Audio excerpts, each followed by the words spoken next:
Hey, I'll got another flourishing video here for you today. This time around I'm going to be teaching you the thumb fan. Should look like that right there pretty much. It's not completely perfect, but it looks pretty good, I'd say. And I think I can give you a pretty good idea how to make one that looks pretty well. And I'll show you how to do the one-hand close like that. Now, first thing, you're going to need a good deck of cards if you want these to come out looking real nice and pretty. You need to have a good finish on them, you know, like bicycle cards do. If your cards are real cheap, a lot of times they're going to want to stick together or something, and then they won't want to spread properly. But basically, if you can do a ribbon spread with your deck, then they'll probably work fine for the thumb fan also. But here's what you want to do.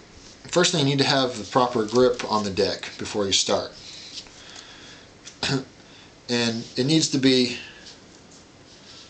you know, we'll go from this point here. So the bottom of the deck is parallel with your middle finger, and this edge should be at the base of your middle finger, right about there. Again, your hand may be just a little different size or shape from mine. You may need to adjust a little bit. That's generally speaking where you want to go from. And then from there you just want to cock it back, keeping this corner pretty much in the same spot. Just rotate the deck on this corner as far back as you can. That's so you have enough room to make the full fan.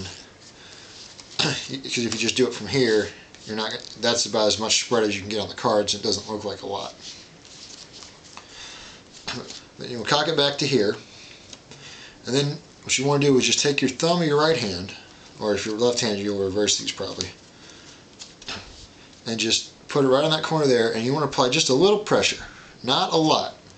And this is one of those things, kind of like with the ribbon spread or whatever, where you're just going to have to play with it yourself until you get, you know, the right pressure. You should bend the deck just a hair, but not, you know, all the way down like that, because then it's not, you know, you're going to get something like this where you get the top spreads a lot and the bottom stays real close together. Just a little bit of pressure, and then just drag it in this arc. It's hard to do slow. You can see I got most of the deck still on the bottom here, but. And you got to do it at just the right speed also. I mean, you just saw me do it about that fast. If you go too slow, you're going to get something like that, where you just get a few cards that spread a lot and the rest of the deck stays on the bottom. And if you go too fast, you know, well, your thumb will slip off like I just did. Theoretically, if you do this perfectly, you should have all 52 cards spread with the same separation on all of them and everything all the way around. I can't quite get it 100% reliable, but I can get them pretty good, I feel.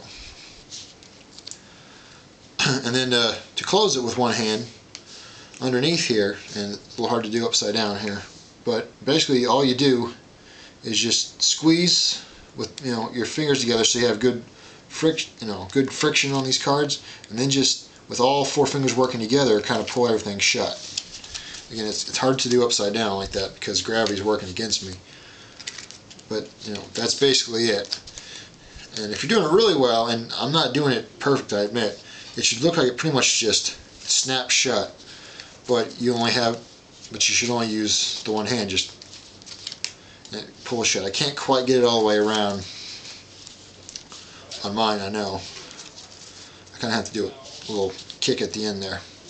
Or alternatively, from the one-handed shut, you could just take your other hand and just push it shut like that. Or one other thing that some people do is with these two fingers push both sides and then just give a little twist like that. Just kind of looks like you did something a little fancy there, but there's really nothing to it. So that's the thumb fan. That's basically how you do it. Again, it's take a little time, a little practice, because you pretty much just have to develop a feel for it, for in your hands how much you need to push on it and how hard and all that sort of thing. So spend a little time on that and you'll have a nice little flourish that looks great when you need to tell someone to pick a card.